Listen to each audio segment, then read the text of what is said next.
Hello दोस्तों, नमस्कार।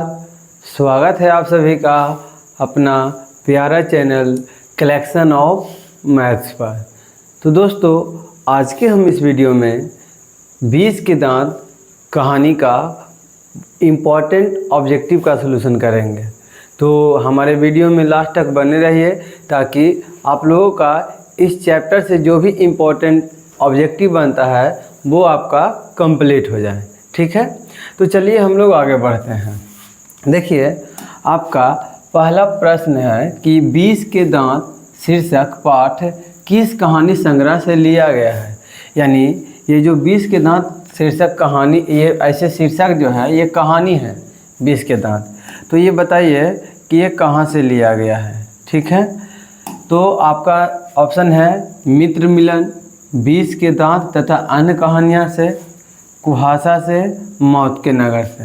तो देखिए, ये चारों जो लिखा हुआ है कहीं ना कहीं 20 के जो लेखक हुए नलिन बिलोचन शर्मा जी उन्हीं का है। लेकिन आप ये जो पाठ लिया गया है कहाँ से, तो वो लिया गया है 20 के दांत तथा अन्य कहानियाँ से लिया गया है। कहाँ से लिया गया है? 20 के दांत तथा अन्य कहानी से। नेक्स्ट प्रश्न है आपका, सेन साहब की कितनी लड़कियां थीं? 3, 6, 5, 4 बताइएगा। तो सेन साहब के 5 बेटी थी। और अगर बेटा के बारे में बोल ले यानी एक, जिसको हम लोग खोखा या कासू के नाम से भी जानते हैं। 5 बेटियों का नाम क्या था? तो सीमा, रजनी, आलो, शेफाली, आरती। कौन कौन था? सीमा, आलो, रजनी, शेफाली और ये क्या थी? आरती। ये 5 बेटियां थी सेन साहब जी के। नेक्स्ट प्रश्न है आपका, सेन साहब की 5 लड़कियां कैसी थी? उड़ंद, नासमझ, मूर्ख, सुशील। ठीक है, तो आपका जो राइट आंसर होगा वो कैसी थी? वो सुशील थी। ठीक है, नेक्स्ट है आपका, हाँ, और आपको बता देते हैं कि हमको आंसर बताने से पहले आप आंसर अपना बता दीजिएगा। ठीक है, दिमाग में सोच लीजिएगा, तब कहीं ना कहीं आपका ये समझिए कि एक टेस्ट की तरह हो जाएगा। देखिए, चौथा नंबर प्रश्न आपका है कि मदन किसका बेटा था? ड्राइवर का, गिरधर का, मुखर्जी साहब का, पत्रकार महोदय का। तो बताइए, तो मदन किसका बेटा था? तो गिरधर लाल का। किसका था? गिरधर लाल का। ऑप्शन नंबर बी आपका क्या हो जाएगा? राइट हो जाएगा। नेक्स्ट नंबर प्रश्न है आपका, लेखक नलिन बिलोचन शर्मा की माता का नाम क्या था? यानी जो लेखक कौन हुए? नलिन बिलोचन शर्मा, यही तो लिखे हैं 20 के दांत कहानी। तो इनके माता जी का नाम क्या था? लीलावती शर्मा, रत्नावती शर्मा, कमलावती शर्मा, प्रभावती शर्मा। ठीक है, तो बताइएगा आंसर। इसका जो राइट आंसर होगा वो क्या हो जाएगा? रत्नावती शर्मा हो जाएगा। नेक्स्ट प्रश्न है आपका कि यूनान व रोम के संपूर्ण साहित्य से कहीं अधिक विशाल है। संस्कृत भाषा और साहित्य, उर्दू साहित्य, जर्मन भाषा और साहित्य, रूसी भाषा और साहित्य। देखिए, हमको ये पता नहीं है कि ये इसी चैप्टर से संबंधित प्रश्न है, बट जो भी टाइपिंग किए होंगे सही किए होंगे। देखिए, कहता है यूनान व रोम के संपूर्ण साहित्य से कहीं अधिक विशाल किसका है? तो संस्कृत भाषा और साहित्य। यही आपका क्या हो जाएगा? Right answer. नेक्स्ट है आपका 20 के दांत पाठ की विधा है। विधा का मतलब होता है कि ये क्या है? कहानी है कि साक्षात्कार है कि कविता है, क्या है? बताइएगा। निबंध है, कहानी है, कविता है, व्यक्ति चित्र है। देखिए, व्यक्ति चित्र क्या होता है? जब किसी पाठ में किसी खास व्यक्ति पर लिखा हुआ रहता है तो वह उसको हम लोग कहते हैं व्यक्ति चित्र कहते हैं। ठीक है, तो ये जो आपका है 20 के दांत, ये आपका कहानी है। ऑप्शन नंबर बी आपका क्या हो जाएगा? राइट आंसर हो जाएगा। नेक्स्ट नंबर प्रश्न है आपका, मदन के लिए क्या खाना मामूली बात थी? बताइएगा। तुतकार, प्यार, मार, फटकार। बताइए। तो यहाँ पर जो आपका आंसर होगा ऑप्शन नंबर सी यानी मार। कौन वाला मार? ये चावल वाला मार नहीं समझिएगा, ये मार जो पीटते हैं जो वाला मार, ठीक है। नेक्स्ट है आपका नलिन बिलोचन शर्मा द्वारा लिखित कहानी निम्न में कौन है? यानी जो नलिन बिलोचन शर्मा जी हैं, इनमें से कौन से कहानी की रचना किए हैं? मछली, अक्षरों की कहानी, विष के दांत, भारतीय लिपियों की कहानी। बताइएगा।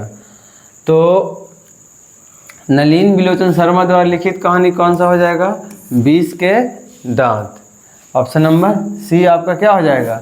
राइट आंसर हो जाएगा। नेक्स्ट नंबर प्रश्न है आपका कि मैं तो खोखा को इंजीनियर बनाने जा रहा हूँ, यह कथन किसका है? ठीक है। ऑप्शन ए में है सेन साहब का, मिस्टर सिंह का, गिरधर लाल का, मुखर्जी साहब का। बताइएगा। मैं तो खोखा को इंजीनियर बनाने जा रहा हूँ, बताइए। तो आपका जो राइट आंसर होगा वो क्या हो जाएगा? सेन साहब का। और इसके लिए सेन साहब जी बगल के ही इंडर गार्डन स्कूल में अपने बेटे यानी खोखा को भेज दिए थे, ताकि उसका हाथ जो है मशीन जो पेशकश रहता है उसको पकड़ने का एक्सरसाइज अभी से ही हो जाए। बताइए। उतना कम उम्र के बच्चा में इतना बड़ा संभावना देख लिए थे कौन? सेन साहब जी। नेक्स्ट नंबर प्रश्न है आपका कि सीमा, रजनी, आलो, शेफाली, आरती पांचों किसकी बहनें थी? देखिए, कहता है किसकी बहनें थी। तो ये जो पांचों थे सेन साहब की बेटियां थी, और सेन साहब के बेटा कौन था? खोखा, जिसको हम लोग कासू के नाम से जानते हैं। तो किसकी बहनें किसकी हो गई? मदन की, खोखा की, लेखक की, सेन साहब की। बताइएगा। तो पांचों जो बहनें थी वो खोखा की थी। किसकी थी? खोखा की। खोखा का दूसरा नाम क्या है? कासू। खोखा का दूसरा नाम क्या है? कासू। देखिए, नेक्स्ट नंबर प्रश्न है आपका विष के दांत कहानी के रचयिता कौन है? तो विष के दांत कहानी के रचयिता कौन है? अमरकांत जी हैं, नलिन बिलोचन शर्मा जी हैं, यतीन्द्र जी हैं, मैक्स मूलर जी हैं। बताइएगा। तो इसका राइट आंसर क्या होगा? ऑप्शन नंबर बी यानी नलिन बिलोचन शर्मा जी हैं। नेक्स्ट नंबर प्रश्न है आपका सेन साहब खोखा को क्या बनाना चाहते थे? बताइए। अभी जो था डॉक्टर, शिक्षक, अभिनेता, इंजीनियर। तो सेन साहब अपने बेटा यानी खोखा को क्या बनाना चाहते थे? वो चाहते थे कि मेरा जो बेटा खोखा है वो एक इंजीनियर बने, यानी ऑप्शन नंबर डी आपका क्या होगा? राइट आंसर हो जाएगा। नेक्स्ट नंबर प्रश्न है कि सेन साहब की नई मोटर कार कितने की थी? बताइएगा। 8,500 की, 7,500 की, 6,500 की, 5,500 की। बताइए। उनका जो कार था, कार के नाम आपसे पूछता है, उनका जो नई मोटर कार था वो क्या था? स्ट्रीमल इंड था। स्ट्रीमल इंड उनके गाड़ी का नाम था। और पूछेगा कि कैसा रंग का था, तो ये काला रंग का था। ठीक है। देखिए, तो कहता है कि सेन साहब की नई मोटर कार कितने की थी? तो आपका राइट आंसर क्या हो जाएगा? 7,500 रुपया। ठीक है। नेक्स्ट नंबर प्रश्न है आपका कि मोटर को कोई खतरा हो सकता है तो ... से किससे हो सकता है मोटर को कोई खतरा? खोखा से, मदन से, सीमा से, शेफाली से। बताइएगा। तो देखिए, उनका दोनों बेटी से तो कोई खतरा था नहीं। मदन बेचारा उसके घर में आएगा क्यों? तो जो मोटर को कोई खतरा था तो वो सिर्फ किससे खतरा था? खोखा से, क्योंकि वो ज़्यादा वस्तुओं को तोड़ फोड़ कर देता था। जो परिवार आए थे उनके कार के चक्का का हवा निकाल दिया था। बताइए। नेक्स्ट नंबर प्रश्न है आपका सेन साहब की आंखों का तारा है कौन है? कार, खोखा, खोखी, सभी। तो सेन साहब की आंखों का तारा कौन था? तो आपका क्या आंसर हो जाएगा? खोखा। खोखी नहीं, बता। आंखों का तारा कौन है? खोखा था, क्योंकि जब सेन दंपत्ति यानी सेन साहब, सेन दंपत्ति का मतलब सेन साहब और उनके पत्नी को पांच बेटी हो चुका था और उनको विश्वास हो गया था कि अब मेरा लड़का नहीं होगा, तब उस नाउम्मीद समय के समय में इस खोखा का जन्म हुआ था। इसीलिए खोखा को अधिक लाड़ प्यार करते थे, यानी खोखा जो था क्या था, आंखों का तारा था। नेक्स्ट नंबर प्रश्न है आपका कि नलिन बिलोचन शर्मा का जन्म कब हुआ था? 14 जनवरी 1915, 18 फरवरी 1916, 22 मार्च 1917, 24 अप्रैल 1918, बताइएगा। तो नलिन बिलोचन शर्मा का जन्म कब हुआ था? तो 18 फरवरी 1916, यानी ऑप्शन नंबर बी आपका क्या हो जाएगा, राइट आंसर हो जाएगा। नेक्स्ट नंबर प्रश्न है आपका कि महल और झोपड़ी वालों की लड़ाई में अक्सर महल वाले ही जीतते हैं, पर उसी हालात में जब दूसरे झोपड़ी वाले उनकी मदद अपने ही खिलाफ करते हैं। किस पाठ की पंक्ति है, बताइएगा।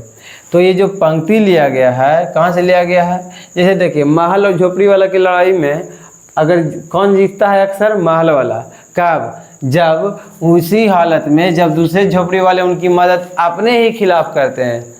अपने खिलाफ मदद करेगा यानी शहर वाला की मदद करेगा, महल वाला की मदद करेगा, तो सीधा सी बात है बेचारा जीत जाएगा वो। तो ये किस पाठ की पंक्ति है बताइएगा। तो ये पंक्ति जो है बहादुर की है, शिक्षा और संस्कृति की है, मछली की है, 20 के दांत की है। तो आपका आंसर क्या हो जाएगा, ऑप्शन नंबर डी। और ये कब लिखा गया था? जब दोनों के बीच झगड़ा हुआ था उसके बाद का स्टेटमेंट है ये। नेक्स्ट प्रश्न है आपका कि खोखा का दांत किसने तोड़े, बताइएगा। मदन ने, मदन के दोस्त ने, सेन साहब ने, गिरधर ने। तो खोखा का दांत किसने तोड़ा था? तो खोखा का दांत मदन ने तोड़ा था। कैसे तोड़ा था कि जब देखिए, खोखा जब मदन लट्टू खेला था तो खोखा उसके पास जाता है और बोलता है कि मैं भी खेलूँगा। नहीं, मदन नहीं कहता है, दोनों के बीच झगड़ा हो जाता है और 2 दांत तोड़ देता है। यदि आपसे पूछें कि खोखा के कितने दांत मदन ने तोड़ा था, तो आपका आंसर कितना हो जाएगा, 2, यानी 2 दांत तोड़ दिया था। कौन? तो मदन ने। किसके? तो खोखा को। ये जो दांत तोड़ा उस अमीरी को तोड़ दिया, समझिए, यानी यही है 20 का दांत। इसीलिए अमीरी पर ज़्यादा घमंड नहीं करना चाहिए, अच्छा बात नहीं है। देखिए 20वां नंबर प्रश्न है आपका कि किसके अनुसार सेनों ने सिद्धांतों को भी बदल दिया। यानी जो सेन साहब थे वो किसके अनुसार जो सिद्धांत कहता उसको भी बदल दिए थे, बताइए। तो बेटियों के अनुसार, खोखा के अनुसार, मदन के अनुसार, गिरधर के अनुसार। तो आपका राइट आंसर हो जाएगा खोखा के अनुसार। किसके अनुसार? खोखा के अनुसार। नेक्स्ट नंबर प्रश्न है आपका, ऐसे ही लड़के आगे चलकर गुंडे, चोर, डाकू बनते हैं। यह पंक्ति कहानी के किस पात्र ने कही है? किसने कही है? ये नहीं पूछा आपसे कि किस कहानी से लिया गया है, ये बोल रहा है कि किस पात्र ने कही है। यह स्टेटमेंट कौन दिए थे? सेन साहब की धर्मपत्नी, गिरधर, सेन साहब, सोफर। ठीक है, कौन दिए थे बताइएगा। तो इसका जो राइट आंसर हो जाएगा, आपका क्या आंसर हो जाएगा? तो सेन साहब, ऑप्शन नंबर सी। ये कब बोले थे? जब मदन और खोखा के बीच झगड़ा हो जाता है तो सेन साहब उसको अपना फैक्ट्री में बुलाते हैं और उसको समझाते हैं कि तुम्हारा बेटा लतखोर हो गया है, ऐसे हो गया, वैसे हो गया है। और वहीं पर यह स्टेटमेंट देते हैं कि ऐसे ही लड़के आगे चलकर गुंडे, चोर और डाकू बनते हैं। चलिए नेक्स्ट नंबर प्रश्न है आपका कि 20 के दांत कहानी किस वर्ग के अनेक अंतर विरोधों को उजागर करती है? किसको विरोध करने वाला ये कहानी है? किस वर्ग के अनेक अंतर विरोधों को उजागर करती है, बताइएगा। यानी ये विरोध जो कर रहा है कहानी किस वर्ग के लिए है? किसके वर्ग के खिलाफ लिखा गया है? मध्य वर्ग के, उच्च वर्ग के, निम्न वर्ग के, दलित वर्ग के। तो बताइए आंसर आपका क्या होगा। तो यहाँ पे जो आंसर होगा आपका वो मध्य वर्ग के हो जाएगा, यानी ऑप्शन नंबर ए आपका राइट आंसर होगा। नेक्स्ट नंबर प्रश्न है आपका कि सेन साहब की कितनी पुत्रियाँ थी। तो सेन साहब की कितनी लड़कियाँ थी? 4, 5, 3, 2 बताइएगा। तो सेन साहब की पाँच पुत्रियाँ थी, जो अभी बताए, सीमा, आलो, रजनी, शेफाली, आरती।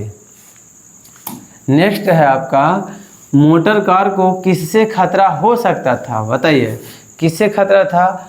बेटियों से था, मदन से था, खोखा से था, इंजीनियर से था। तो बताइएगा कि मोटर कार को किससे खतरा था? तो मोटर कार को खोखा से खतरा था, यानी ऑप्शन नंबर सी आपका क्या हो जाएगा? राइट आंसर हो जाएगा। नेक्स्ट नंबर प्रश्न है आपका कि सेन साहब की पुत्रियों में से एक थी, कौन थी बताइएगा? आरती, भारती, गायत्री, बंटी। तो देखिए उनके पांचों बेटी कौन कौन थी? सीमा, रजनी, आलो, शेफाली, आरती। कौन कौन? सीमा, आलो, रजनी, शेफाली, आरती। अब बताइए यही पांचों में से कौन थे? तो आरती। ऑप्शन नंबर ए आपका क्या हो जाएगा? राइट आंसर हो जाएगा। देखिए नेक्स्ट है कौओं की जमात में शामिल होने के लिए कौन ललक गया? बताइए, कौओं की जमात में शामिल होने के लिए कौन ललक गया?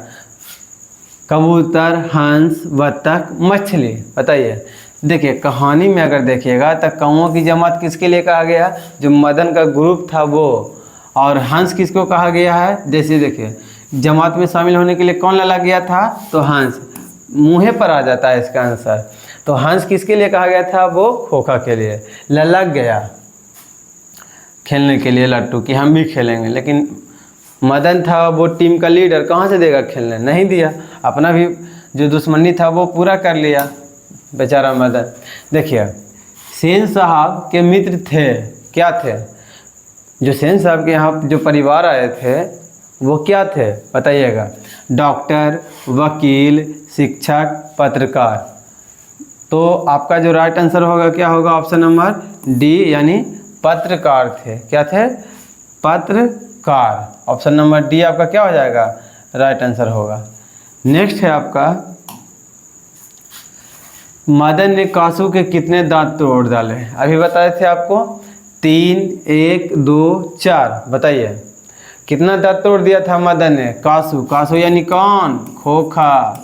खोखा का ही दूसरा नाम क्या है? खोखा का ही दूसरा नाम क्या है? मदन है। सॉरी, खोखा। कासू का दूसरा नाम क्या है? खोखा है। तो आपका आंसर क्या होगा? कितना दांत तोड़ दिया था? तो 2। Option number C. नेक्स्ट है आपका नलिन बिलोचन शर्मा जन्मना कौन सी भाषा से थे? बताइएगा। तो नलिन बिलोचन शर्मा माने जन्मना यानी जब जन्म लिए थे वो कौन सी भाषा का प्रयोग किया करते थे? संस्कृत, मगही, हिंदी, भोजपुरी। बताइए। तो इसका राइट आंसर क्या हो जाएगा? भोजपुरी। Option number D. और ये पटना के बदरघाट में ही इनका जन्म हुआ था, यानी पटना में ही। और जो भी पटना के आसपास वाले बच्चे होंगे उनको पता होगा कि ये जो एरिया है यहाँ पर भोजपुरी का उपयोग किया जाता है, लेकिन संपूर्ण रूप से नहीं। नेक्स्ट है आपका कि नलिन बिलोचन शर्मा के पिताजी का नाम क्या था? बताइए। नलिन बिलोचन शर्मा के पिताजी का नाम क्या था? पंडित रामा अवतार शर्मा, पंडित कृष्णा अवतार शर्मा, पंडित मृत्युंजय शर्मा, पंडित दशावतार शर्मा। बताइए। तो इसका जो राइट आंसर होगा पंडित रामा अवतार शर्मा राइट आंसर हो जाएगा। नेक्स्ट है आपका मदन के पिता का नाम क्या था? मदन के पिता का नाम क्या था? बताइए। खुराना था, गिरधर था, बंशीधर था, श्रीधर लाल था। तो इसका आंसर क्या होगा आपका? तो मदन जी के बताइए बाबूजी का नाम क्या था जी? तो मदन के बाबूजी का नाम जो था वो क्या था? गिरधर लाल। ऑप्शन नंबर बी आपका क्या हो जाएगा? राइट आंसर हो जाएगा। नेक्स्ट है आपका कि नलिन बिलोचन शर्मा का जन्म कहाँ हुआ था? बताइए। तो ऑप्शन ए में है गांधी घाट पटना में, कृष्णा घाट पटना में, बद्र घाट पटना में, रानी घाट पटना में। बताइए। तो नलिन बिलोचन शर्मा जी का जन्म बदरघाट पटना में हुआ था। ये देखिए ऐसे लिखाएगा बदरघाट, बदरघाट पटना में जन्म हुआ था। किनका? तो नलिन बिलोचन शर्मा का। हम लोग दुर्गा पूजा में बदरघाट घूमने जाते हैं। बदरघाट नाला पर पटना के एरिया के बारे में बता रहे हैं आपको। देखिए नेक्स्ट है आपका कि नलिन बिलोचन शर्मा की हाई स्कूल की पढ़ाई कहाँ हुई? तो मिलर स्कूल में, जीडी पाटलिपुत्रा कीजिए, पाटलिपुत्र विद्यालय, ये विद्यालय है।